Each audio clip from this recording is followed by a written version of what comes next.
One of the most difficult challenges in good management is good hiring. Is there a perfect hiring technique out there that any one of us can follow? Unfortunately, no, there isn't. However, there are some principles or some processes we can follow to make sure hiring is really effective every single time. This is a little process that I kind of fell into that I've noticed when I've implemented in other places, a lot better hires come out of it. Notice I'm careful when I say that. There's no way to completely protect yourself from hiring the wrong person. However, there are some really critical steps you can take to protect yourself as much as possible. Be sure to follow these in order. Step number one is once you begin receiving resumes, you want to pick up the phone and call those individuals for a very, very brief pre-qualification interview. And that pre-qualification interview, I would actually refrain from even calling it an interview. Just call them to let them know you received their resume and ask them if they have 3 or 4 minutes to answer a couple of brief questions. Make sure you're heavy on the fact that this is just a couple of questions and that you want it to be brief to see how well they can follow that instruction. Then ask them some questions such as, do they even remember applying for the job? How did they hear about you? Real general questions anyone can answer, and see how much of an act you begin to receive. You're going to want to go ahead and get out of the way how much money they want to make and kind of what they're looking to do or accomplish while they're with you if you decide to hire them.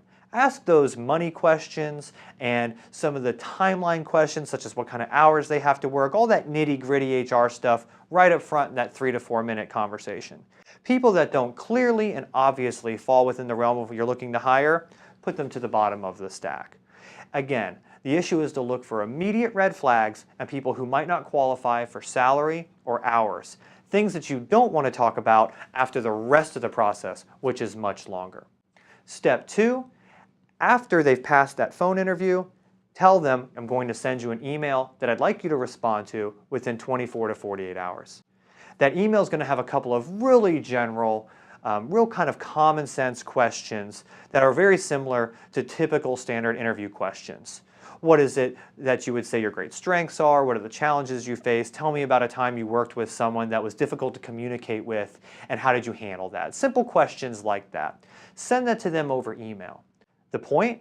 To see how well they followed the instruction to answer the email. Did they answer it within a normal timeline that you gave them?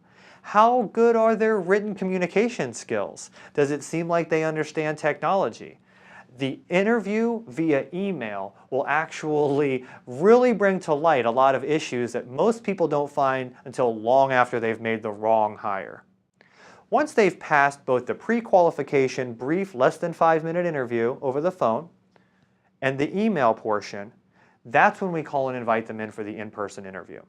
I'll speak more in a moment about what an in-person interview should be like, but during this interview phase, in person, is when we're really going to dive into, is this the person who's going to best fit on our team?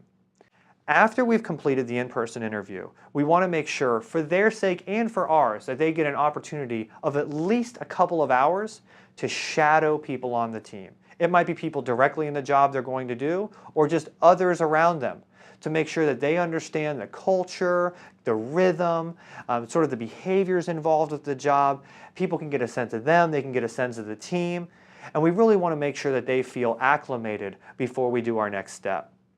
At the end of that, you want to collect information from the people that got a chance to work with them as to how they felt they were reading and assessing what was going on, as well as we want to call the interviewee and see what their thoughts were.